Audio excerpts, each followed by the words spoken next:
हमारे अज्ञान में क्या दोष केवल हमारे मन का नहीं?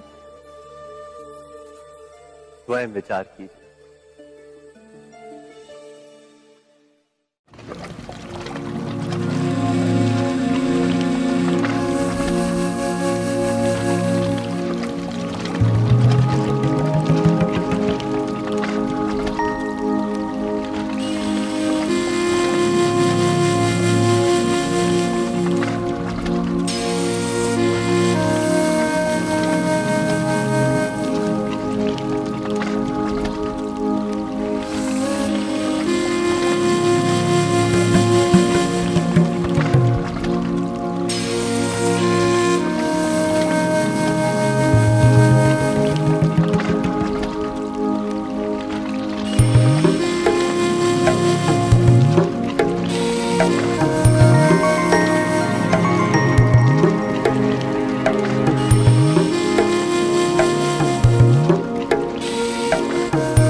को भी एक स्पर्धा बना देती है और स्पर्धा में विजय अंतिम कब होती है?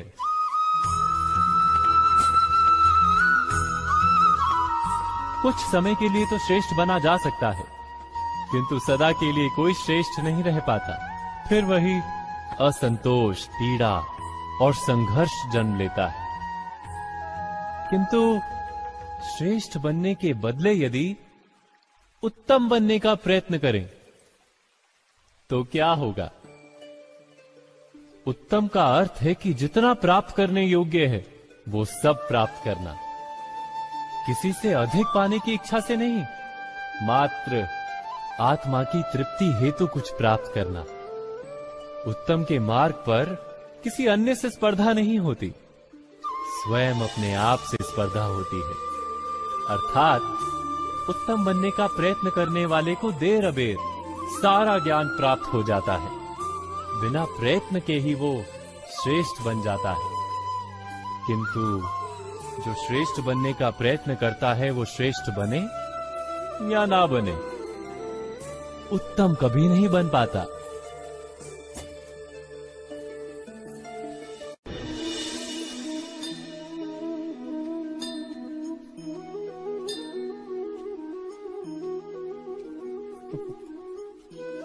जब जब मनुष्य के सामने कोई विकट स्थिति आती है तो मनुष्य ईश्वर से प्रार्थना करता है, ईश्वर के समक्ष याचना करता है कि वो स्थिति से उभरे।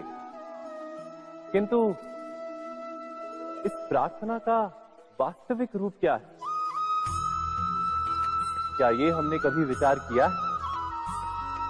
प्रार्थना का अर्थ है अपनी सारी आशंकाएं, सारी चिंताएं, सारे संकल्प विकल्प, अपनी सारी योजनाएं ईश्वर के चरणों पर रख देना। अर्थात अपने कर्म का फल क्या होगा इसकी चिंता ना करके धर्म के अनुरूप कर्म करना, ईश्वर की योजना को अपनी नियति मानना। यही प्रार्थना है ना? किंतु ईश्वर की योजना को समझ पाना क्या संभव है? वो योजना तो हमारे कार्यों के परिणाम के रूप में प्रकट होती है सदा ही, किंतु यदि कोई कर्मों का ही त्याग कर दे, क्या वो प्रार्थना है? वास्तव में कर्म ही जीवन और फल के प्रति मोह ना रखना ही सच्ची प्रार्थना। जो प्रार्थना कर्म में बाधा बन जाए, मनुष्य को कार्य ही ना करने दे, वो प्रार्थना है या पराजय? स्वयं विचार कीजिए।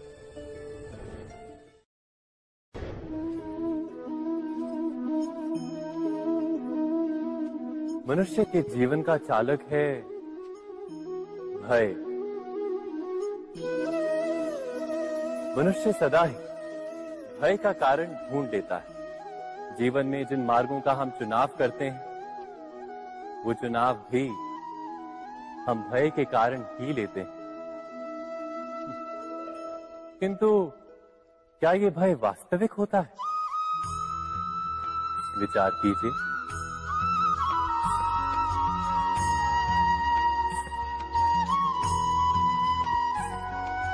भय का अर्थ है आने वाले समय में विपत्ति की कल्पना। किंतु समय का स्वामी कौन? ना तो हम समय के स्वामी हैं, ना हमारे शत्रु या प्रतिस्पर्धी। समय तो ईश्वर के अधीन चलता है।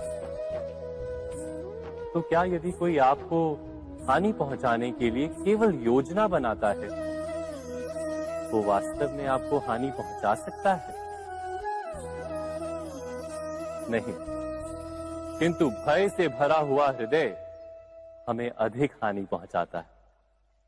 क्या ये सत्य नहीं?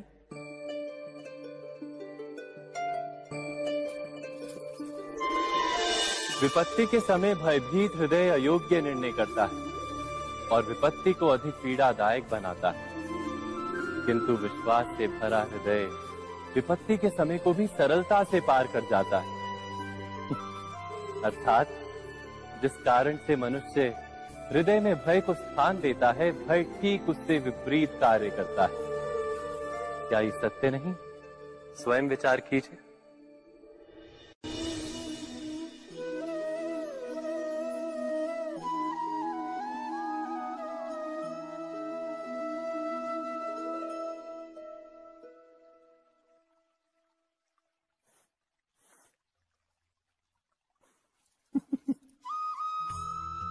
जीवन में आने वाले संघर्षों के लिए जब मनुष्य स्वयं को योग्य नहीं मानता, जब उसे अपने ही बल पर विश्वास नहीं रहता, तब वो सद्गुणों को त्याग कर दुर्गुणों को अपनाता है।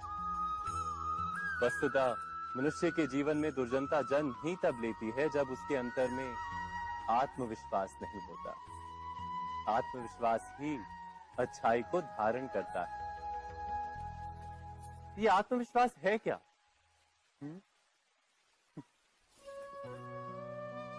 जब मनुष्य ये मानता है कि जीवन का संघर्ष उसे दुर्बल बनाता है, तो उसे अपने ऊपर विश्वास नहीं रहता। वो संघर्ष के पार जाने के बदले संघर्ष से छूटने के उपाय ढूंढने लगता है। किंतु जब वो ये समझता है कि ये संघर्ष उसे अधिक शक्तिशाली बनाते हैं, ठीक जैसे व्यायाम करने से देह की शक्ति बढ़ती है, तो प्रत्येक संघर्ष के साथ उसका उत्साह बढ़ता है।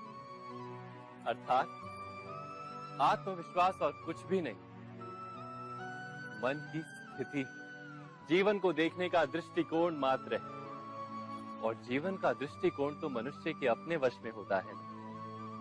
स्वयं विचार कीजिए।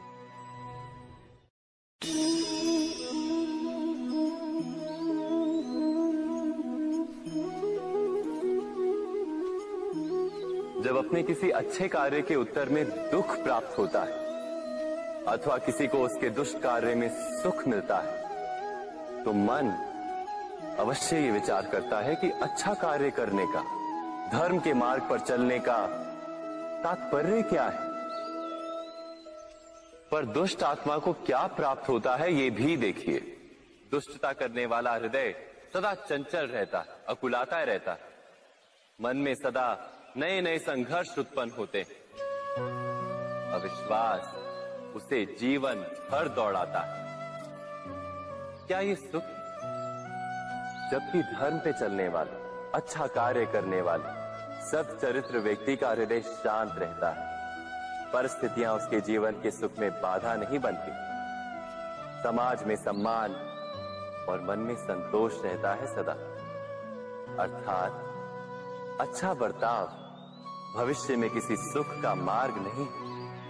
अच्छा बर्ताव स्वयं सुख, अथवा बुरा बर्ताव भविष्य में किसी दुख का मार्ग नहीं।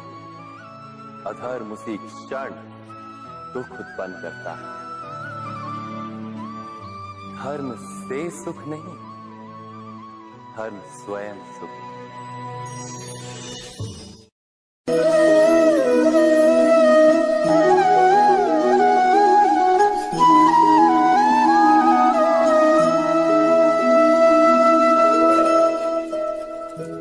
जब किसी व्यक्ति को किसी घटना में अन्याय का अनुभव होता है तो वो घटना उसके अंतर को झकझोर देती। समस्त जगत उसे अपना शत्रु प्रतीत होता है। अन्याय लगने वाली घटना जितनी बड़ी होती है, मनुष्य का हृदय भी उतना ही अधिक विरोध करता है। उस घटना के उत्तर में वो न्याय मांगता है, और ये योग्य भी है। वास्तव में समाज में किसी भी प्रकार का अन्याय व्यक्ति की आस्था और विश्वास का नाश है। किंतु ये न्याय क्या है? न्याय का अर्थ क्या है? अन्याय करने वाले को अपने कार्य पर पश्चाताप हो और अन्याय भुगतने वाले के मन में फिर से विश्वास जगे समाज के प्रति। इतना ही अर्थ है ना न्याय का। किंतु जिसके हृदय में धर्म नहीं होता, वो न्याय को छोड़कर बैर और प्रतिशोध को अपनाता है। हिंसा के बदले प्रतिहिंसा की भावना लेकर चलता है। स्वयं भोगी हुई पीड़ा से कहीं अधिक पीड़ा देने का प्रयत्न करता है।